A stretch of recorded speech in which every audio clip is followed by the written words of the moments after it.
Next जो question है, मक्का कौन सी फसल है? तो मक्का कौन सी फसल है? तो खड़ी फसल है। मक्का कौन सी फसल है? खड़ी फसल है। नेक्स्ट जो क्वेश्चन है, चना कौन सी फसल है? तो रबी फसल है। चना कौन सी फसल है? तो रबी फसल है।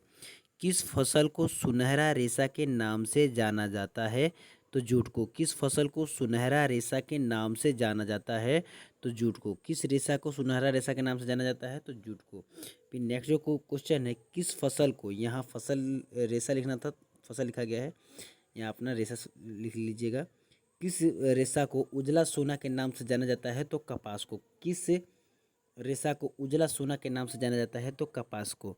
चावल की खेती मुख्यतः किस मिट्टी में होती है? तो जलोढ़ मिट्टी में होती है। चावल की खेती मुख्यतः किस मिट्टी में होती है? तो जलोढ़ मिट्टी में होती है। नेक्स्ट जो क्वेश्चन है कि चाय के उत्पादन में विश्व में भारत का कौन सा स्थान है? चाय के उत्पादन में विश्व में भारत का कौन सा स्थान है? तो दूसरा स्थान है। कौन सा स्थान है? तो दूसरा स्थान है। नेक्स्ट जो क्वेश्चन है कि जूट किस जलवायु का पौधा है? जूट किस जलवायु का पौधा है? तो उष्ण और आर्द्र जलवायु का पौधा है। जूट किस जलवायु का पौधा है? तो उष्ण और आर्द्र जलवायु का पौधा है। नेक्स्ट जो क्वेश्चन है, संसार के चावल उत्पादक देशों में भारत का स्थान कौन सा है? संसार के चावल उत्पादक देशों में भारत का स्थान जो है कौन सा है? तो दूसरा है। भारत में कौन सा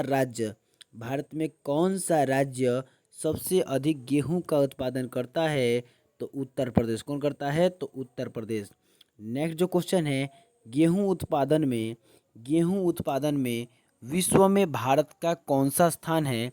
गेहूं उत्पादन में विश्व में भारत का कौन सा स्थान है? तो दूसरा स्थान है। कौन सा स्थान है? तो दूसरा स्थान है।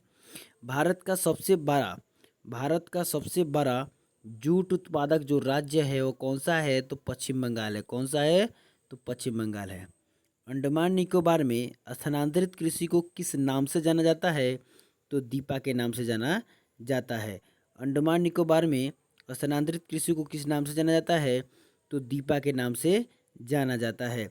नेक्स्ट जो क्वेश्चन है कि भारत में कौन कौन सी जो फसल है वो रोपण फसल है? तो देखते हैं, चाय है, रबर है, गन्ना है, केला है, कॉफ़ी है। ठीक है। भारत में चाय की खेती किन किन क्षेत्रों में होती है? तो असम की ब्रह्मपुत्र की घाटियों में तथा दार्जिलिंग में, पश्चिम बंगाल के दार्जिलिंग में। नेक्स्ट जो क्वेश्चन है कि भारत में मुख्यतः कॉफ़ी किस राज्य में उपजाई जाती है? सबसे ज़्यादा जो कॉफ़ी है भारत में किस राज्य में उपजाई जाती है? तो कर्नाटक में। कहाँ? तो कर्नाटक में। भारत में रबर की खेती किस राज्य में होती है? तो केरल में। भारत में रबर की खेती किस राज्य में होती है? तो केरल में। नेक्स्ट जो क्वेश्चन है कि रबी फसल के अंतर्गत कौन कौन सी फसलें आती है? नेक्स्ट जो क्वेश्चन है कि रबी फसल के अंतर्गत कौन कौन सी फसलें आती है? तो गेहूं आता है, जौ आता है, चना आता है, मटर आता है, सरसों आता है, मसूर आता है। ठीक है। फिर नेक्स्ट जो क्वेश्चन है, खरीफ फसल के अंतर्गत कौन कौन सी फसलें आती है? तो मक्का आता है, ज्वार आता है, बाजरा आता है। ठीक है। उसके बाद जो नेक्स्ट जो क्वेश्चन है कि भारत में हरित क्रांति किस वर्ष आई थी? तो 1967 में आई थी। किस वर्ष आई थी? तो 1967 में आई थी। नेक्स्ट जो क्वेश्चन है कि हरित क्रांति के जनक कौन थे?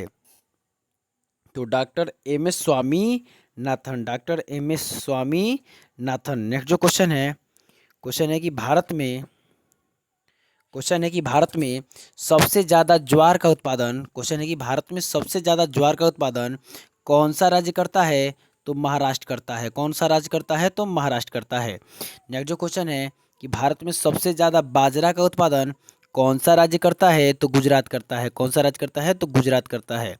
नेक्स्ट जो क्वेश्चन है कि भारत में सबसे ज़्यादा रागी का उत्पादन कौन सा राज्य करता है? तो कर्नाटक करता है। कौन करता है? कर्नाटक करता है। भारत में सबसे ज़्यादा गन्ना का उत्पादन कौन सा राज्य करता है? तो उत्तर प्रदेश करता है। कौन करता है? तो उत्तर प्रदेश करता है। नेक्स्ट जो क्वेश्चन है कि भारत में सबसे ज़्यादा मूंगफली का जो उत्पादन है वो कौन सा राज्य करता है? तो गुजरात करता है। कौन करता है? गुजरात करता है। चाय की खेती भारत में सबसे पहले किसने किया था? तो अंग्रेजों ने किया था। और कब किया था? तो 1840 में किया था।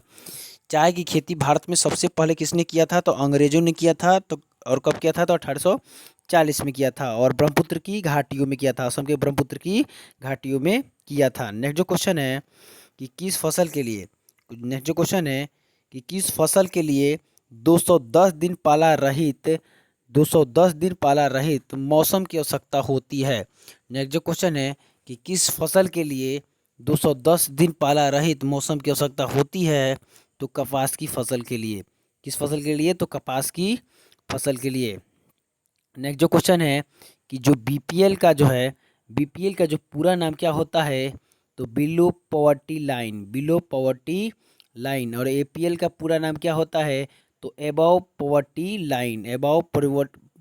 लाइन। ठीक है।